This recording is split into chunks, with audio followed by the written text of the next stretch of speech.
Welcome to Instructive Constructive, where we discuss full length surgical videos that are being normal or have some complication.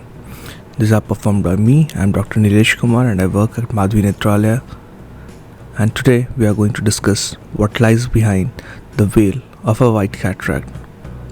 So, a routine white cataract, it seemed, and we started making with two side ports 180 degree apart, and then the main port incision 2.4 millimeter incision that was made. The capsule staining was done. The side ports were marked with the same stain by some leak, then viscodispersive, and then some viscocohesives to make a soft cell technique. And then we started with circular rexus. The soft cell technique prevented the Argentinian flag sign, as the cataract was not too much intumescent, so it didn't happen. We were lucky for that. And then a little bit of hydro procedure. We try not to do too excessive hydro procedure because we don't know what is the status of the posterior capsule in these cases. So we start with the phacoemulsification. In the sculpt mode, I tried to aspirate the cortical matter that was present above the nucleus, and then I tried to hold the nucleus some air bubbles, so I tried to remove that, and then while holding, the nucleus stood up. This should have been the first sign I should have noticed, but I missed it completely. Again removed the air bubble with some aspiration, again tried to hold the nucleus, but it was not getting held as firmly as it should, but still I was able to do some amount of chopping. Remove the nucleus and then again tried to hold it. Again I am seeing it is getting dipped. Now I think there is something that is not right, but still I go ahead, and then I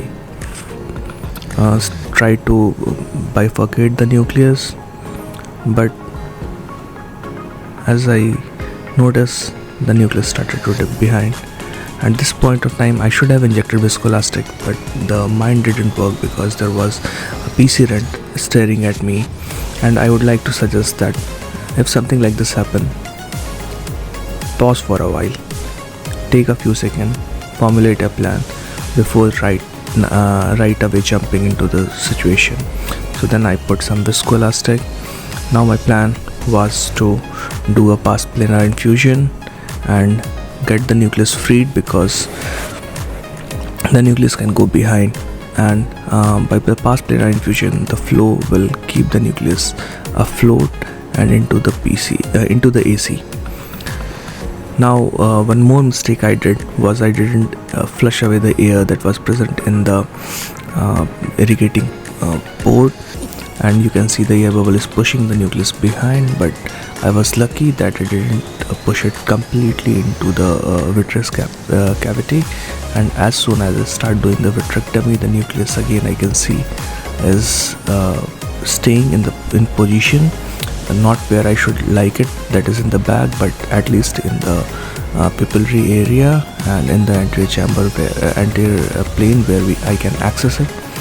And as I start doing vitrectomy, I can see the nucleus moving quite freely, so I anticipate there should not be much traction to the vitreous base and the retina should be fine post the procedure. So I started freeing the nucleus from all the aspect, and when I am pretty sure that everything is good and I can move the nucleus freely, still I do a trichord staining. For beginners I would suggest that the trichord staining should be the first step, but with a little experience I could see the vitreous, so I didn't stain it in the first, but to make sure that the nucleus is free from all the entanglements of vitreous, I stain it with trichord in the end, and now I am pretty sure that the nucleus is completely free. Now what I do is to proceed with my plan of doing an IOL scaffold before emulsifying the nucleus and taking it out.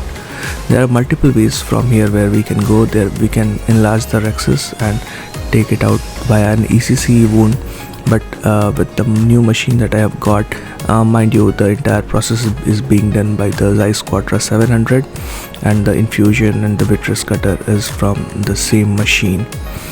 So with this machine I am pretty confident of the AC stability in IOL Scaffold technique, so I prefer to do that.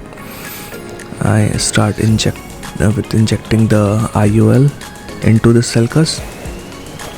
The leading haptic has gone in, and now the optic is being tucked inside, and from the side port I would just dial the nucleus, dial the optic into the anterior chamber, and then behind the iris into the sulcus. A little bit of iris prolapse is seen, which I had anticipated because there is too much into the AC to be held. The entire nucleus is into the anterior chamber. There is some viscoelastic, and then the optic is also just above the IOL rim, the capsular rim. So now we start with phaco emulsification. Then iris is prolapsing from the main wound, but I'm not much worried about it because I'm not going to go too much in and out of the anterior chamber.